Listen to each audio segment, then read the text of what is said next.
Hello aspirants, I hope आप सबकी preparation अच्छी चल रही होगी। जैसा कि आप जानते हैं बीपीएससी टीआरई 4.2 के लिए हमारे वीडियो लगातार ही आ रहे थे। उसी श्रृंखला में आज हम शुरू करने वाले हैं एक नया टॉपिक, कंप्यूटर नेटवर्क। और इसमें हम आपको 100 मोस्ट एक्सपेक्टेड क्वेश्चंस के सॉल्यूशंस विद एक्सप्लेनेशन देंगे। तो चलिए शुरू करते हैं आज का वीडियो। देखिए, ज़्यादातर लोग कंप्यूटर नेटवर्क और डेटा स्ट्रक्चर को बहुत बड़ा हुआ समझ लेते हैं, बट मैं आपको बस ये चीज़ बताना चाहूँगा कि आप सिंपली कॉमन सेंस लगा के भी इन सारे क्वेश्चंस को सॉल्व कर सकते हैं। तो आप यहाँ पे देख सकते हैं, the computer network is a network computer with cable, B network computer without cable, C both of the above, D none of the above.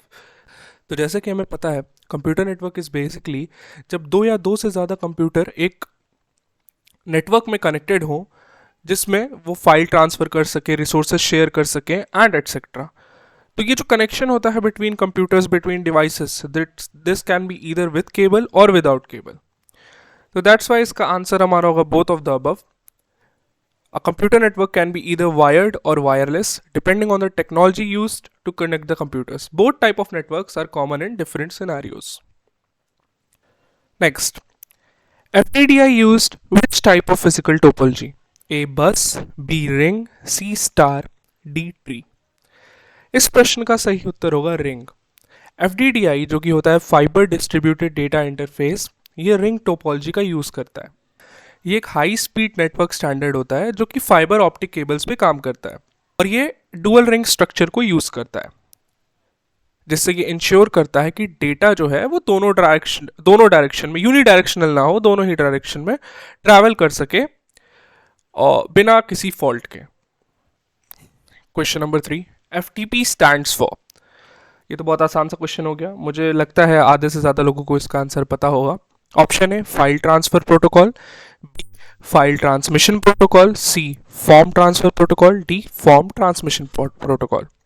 तो इसका करेक्ट आंसर है जी, बिल्कुल सही कहा आपने, फाइल ट्रांसफर प्रोटोकॉल। एफटीपी एक स्टैंडर्ड नेटवर्क प्रोटोकॉल है जिससे हम फाइल को ट्रांसफर करते हैं बिटवीन कंप्यूटर्स, एक टीसीपी आईपी नेटवर्क के ऊपर, जैसे इंटरनेट। ठीक है, तो basically it's a protocol about transferring a file between two computers. Moving on, Ethernet system uses which of the following technology? A bus, B ring, C star, D tree. तो इसका सही उत्तर है ए, ऑप्शन ए, जो कि है बस।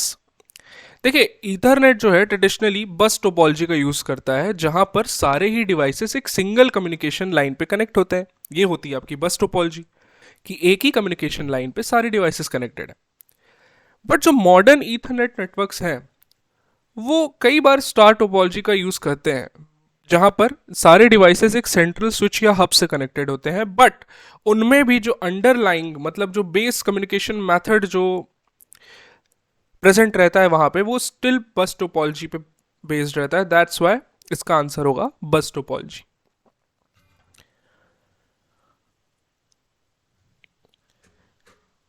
Which of the following are the network services? File service, bit service, database service, all of the above. तो देखिए, इसका एक बहुत बेसिक सा आंसर आपके दिमाग में कंसेप्चुअली या कॉमन सेंस से ही आ जाना चाहिए। क्या हम इन सभी कामों का कहीं ना कहीं नेटवर्क नहीं यूज करते हैं? इन सभी कामों में हम कहीं ना कहीं नेटवर्क नहीं यूज करते हैं। अभी आपने फाइल ट्रांसफर प्रोटोकॉल के बारे में पढ़ा, जस्ट पीछे क्वेश्चन गया। तो इसका करेक्ट आंसर होगा ऑल ऑफ द अबव। ठीक है, because all of these services comes under network services. How? For example, file service ये क्या करती है? एक नेटवर्क के ऊपर एक यूजर को फाइल को स्टोर और एक्सेस करने की परमिशन देती है, मतलब एबिलिटी देती है, नॉट परमिशन, एबिलिटी देती है। That's why file service is a network service. Print service, अब हम क्या मल्टीपल यूजर्स के बीच में प्रिंटर शेयर नहीं करते हैं? वो शेयर हम कैसे करते हैं? Over a network. Print service is also a network service. Database service, अब डेटाबेस हमारा कहीं पर है, हम दूसरे कंप्यूटर से उस डेटाबेस को एक्सेस कर रहे हैं, उस डेटाबेस को मैनेज कर रहे हैं, तो वो भी एक नेटवर्क की हेल्प से हो रहा है ना। तो again database service is also a network service. That all of the above services are network service. Moving on,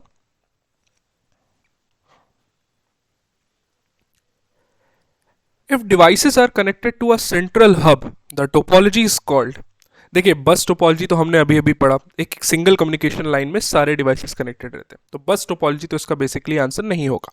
इसका स्वीट एंड सिंपल आंसर होगा स्टार टोपोलॉजी, क्योंकि स्टार टोपोलॉजी में ऐसा होता है कि सारे ही डिवाइसेस एक सेंट्रल स्विच या हब से कनेक्टेड होते हैं, जहां पर हब जो होता है वो सेंट्रल पॉइंट ऑफ कम्युनिकेशन की तरह एक्ट करता है और डेटा दूसरे डिवाइसेस के बीचेस में ट्रांसमिट करता है in the network. Question number 7 is FDDI stands for option A Fiber Distributed Data Interface, option B Fiber Data Distributed Interface, option C Fiber Dual Distributed Interface, option D Fiber Distributed Data Interface. Now the correct answer is Fiber Distributed Data Interface. अभी हमने आपको बताया था कि Fiber Distributed Data Interface क्या होता है? It is a high speed data transmission over fiber optic cables. ठीक है, फाइबर ऑप्टिक केबल्स का यूज करके हम जहां पर हाई स्पीड डेटा ट्रांसमिशन करते हैं उसे हम फाइबर डिस्ट्रीब्यूटेड डेटा इंटरफेस कहते हैं। ये प्राइमरीली लैंस में यूज होता है और it is based on the ring topology. Next question, which of the following is an application layer service? A network virtual terminal, B file transfer access and management, option C mail services या option D all of the above। इसका again correct answer होगा all of the above. Why? Because जो आपका network virtual terminal है वो actually में क्या करता है, वो कंप्यूटर को अलाउ करता है कि to act as a terminal for another system. ठीक है, तो ये हमारा एक एप्लीकेशन लेयर सर्विस हो गया। File transfer access and management, अब इसमें क्या एफटीपी की सर्विसेज आती हैं जिसमें फाइल ट्रांसफर और एक्सेस और मैनेजमेंट का हमें एबिलिटी मिलती है ओवर अ नेटवर्क, तो ये भी एक एप्लीकेशन लेयर सर्विस हो गया। और mail services, these are used for receiving and sending emails, और इसमें एसएमटीपी और पॉप3 नाम की सर्विसेज आती हैं। तो ये सारी ही आपकी किस तरीके की सर्विस होती हैं? All of these three are application layer service, that's why इस क्वेश्चन का करेक्ट आंसर होगा all of the above. Moving on, which is the main function of transport layer? Node to node delivery, end to end delivery, synchronization, updating and maintaining routing tables. Now main function जो हमारे transport layer का होता है वो होता है end to end delivery, that's why इस question का करेक्ट आंसर होगा end to end delivery. The main function of transport layer in the OSI model is to provide end-to-end delivery of data between devices. जो transport layer का main function होता है OSI model में वो होता है provide करना end to end delivery of data between devices. ठीक है, ये लेयर इंश्योर करती है, जो आपकी ट्रांसपोर्ट लेयर है, कि डेटा जो है करेक्ट सीक्वेंस में बिना एरर्स के और प्रॉपरली ट्रांसमिट किया जा रहा है from source to destination across a network. ठीक है, अब इसमें जो की प्रोटोकॉल्स यूज होती है वो आपकी टीसीपी एंड यूडीपी। ठीक है, moving on, the dash layer change bits on to electromagnetic signal. तो देखिए अभी आपने ट्रांसपोर्ट लेयर के बारे में पढ़ा, ट्रांसपोर्ट लेयर तो इसका आंसर नहीं होगा। ट्रांसपोर्ट लेयर का काम क्या है? To do end to end delivery of data between source and destination reliably without errors and in correct sequence. इस क्वेश्चन का जो आपका करेक्ट आंसर है that is physical layer, because physical layer is responsible for converting data into electromagnetic signals, I'm sorry, because physical layer is responsible for converting data into electromagnetic signals.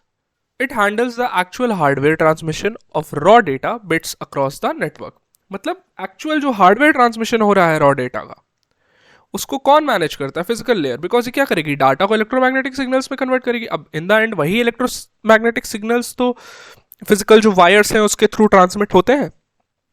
ठीक है, तो जो hardware transmission वाला part है raw data का वो actually handle करता है आपका फिजिकल लेयर।